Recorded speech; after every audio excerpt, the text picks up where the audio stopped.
Hi, and welcome to the fifth and final installation of the Pelvic Empowerment Overactive Bladder series. I'm Tori, and I am a doctor of physical therapy who specializes in pelvic dysfunction, which means I treat things that can go wrong around the pelvis, and this includes bladder dysfunction. If you have an overactive bladder and you haven't checked out the previous 4 videos in this series, please do so, as these videos are the most effective when they are viewed in order, and the previous 4 videos might be able to make this technique even more effective in treating your urgency frequency. If you've stumbled upon this video and you're on the other end of the spectrum where you have a difficult time emptying your bladder, this technique may still be really helpful for you. However, I do want you to know that if you are completely unable to empty your bladder whatsoever, that is a medical emergency, and I want to encourage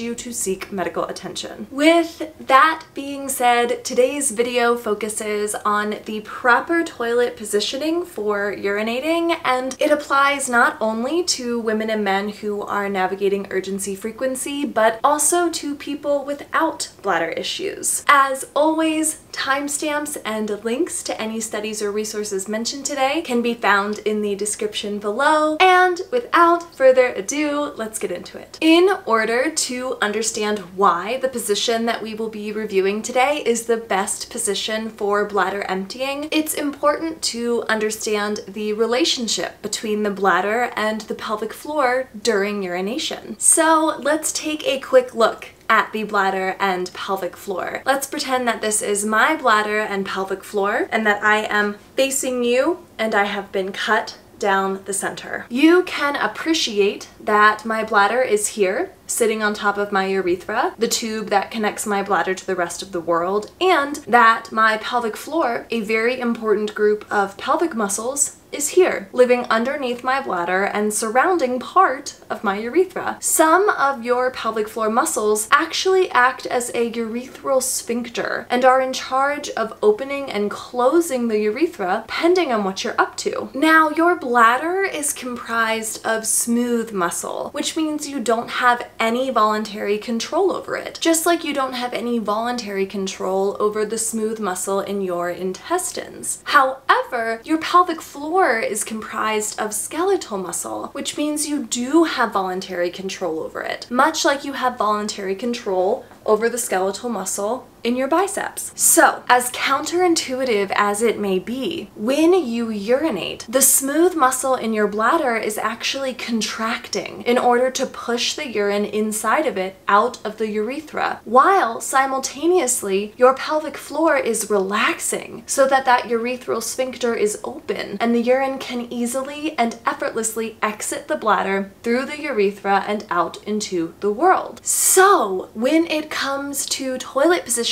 for urination, our primary goal is to encourage the pelvic floor to relax and to allow the bladder, and only the bladder, to be in control of emptying itself. This technique applies to women and men. However, if you are in a situation where it's more comfortable to stand, that's okay. Try to implement what you can from this technique into a standing position. However, whenever possible, please do try to use the seated technique, especially if you are trying to treat urgency frequency. With that said, the first move is to sit down on the toilet. No hovering. And if you can, it's better to sit than it is to stand, because while hovering does put much more demand on your pelvic floor than standing does, both activate your pelvic floor. This is something that's actually been thoroughly researched, but for now, trust me when I say your pelvic floor is one of your deep core stabilizers, and it cannot fully relax if it is stabilizing you in a standing position, and especially not in a hovering position.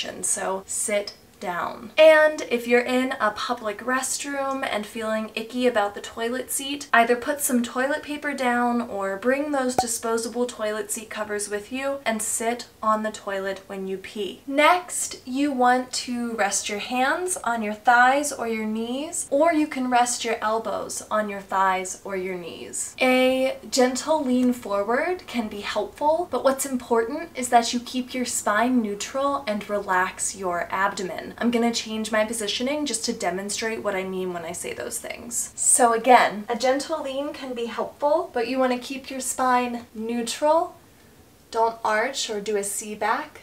Neutral spine, and you want to relax your abdomen. Your abdomen and your pelvic floor are synergists, which means when one is turned on, so is the other one. And since our primary goal here is to relax the pelvic floor, we want to make sure that our abdomen is also relaxed. So it is super important to let your abdomen pooch. You may be surprised to learn how often your abdomen is activated or tucked when you're in a seated position. So when you're urinating, practice letting your abdomen pooch or hang or relax. Next, you want to make sure that your legs are apart, that your knees are wider than your hips. And that's because your inner thighs and your pelvic floor are also synergists. When your inner thighs are activated, it's much harder for your pelvic floor to relax. So if you're someone who's peeing with your knees close together, that can actually encourage you to push through a urethral sphincter, to push through a pelvic floor that isn't totally open and relaxed. So get those knees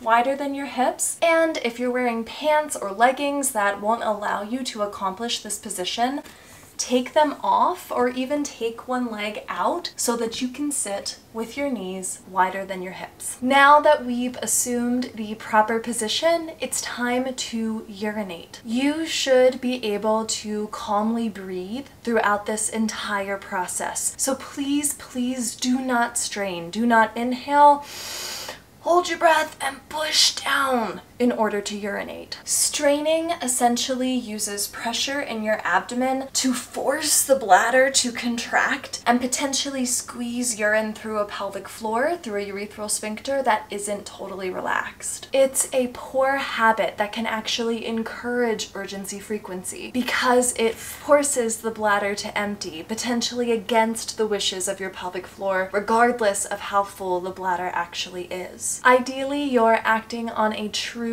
urge. You're not peeing just in case anymore. So your bladder should be able to contract and empty itself on its own without your straining. Finally, it's important that throughout this entire process, you take your time. You may recall from the previous video in this series how important your behavior is on the way to the toilet, how important it is to walk slowly and calmly, wait to undress until you get in the bathroom, and then assume this proper toilet positioning before you pee. You want to bring that same calm, slow, and controlled energy into the actual act of urinating as well. Sometimes we get in our head about things needing to be done quickly, but the extra 30 to 60 seconds that a calm, slow, and controlled urination will add to your day likely won't make or break anything that you're trying to accomplish, and you can tell your brain that if it tries to convince you otherwise. Finally, oftentimes in the clinic, patients would tell me that they have to strain at least at the very end of urination in order to get it all out, that there was always just a little bit more left in their bladders, and it was important to be completely empty because urgency frequency can be so frustrating. Even if you've never had a bladder health issue, you should always be able to force out just a little bit more urine. And that's because of something called post-void residual volume, or PVR, in the medical world. The normal PVR range varies depending on your source, but usually 50 to 100 milliliters is considered within normal limits, where the older you are, the more likely you are to fall on the upper end of that range. So if you are straining at the end of a pee just to get that little extra bit out, and what's coming out is less than 100 milliliters, you're most likely pushing out your very normal, very healthy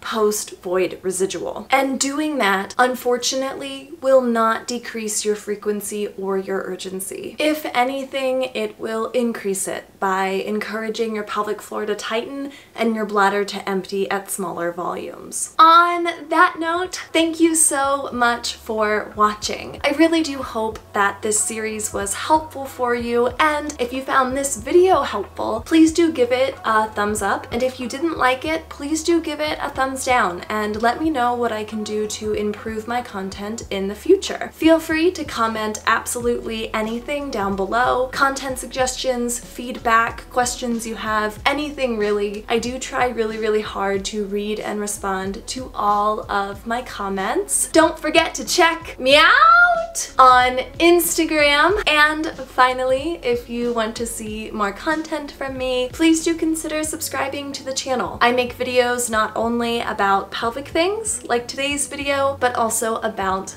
life things. Thank you again so much for watching. I hope that you have a wonderful rest of your day, and I will see you in the next video. Bye.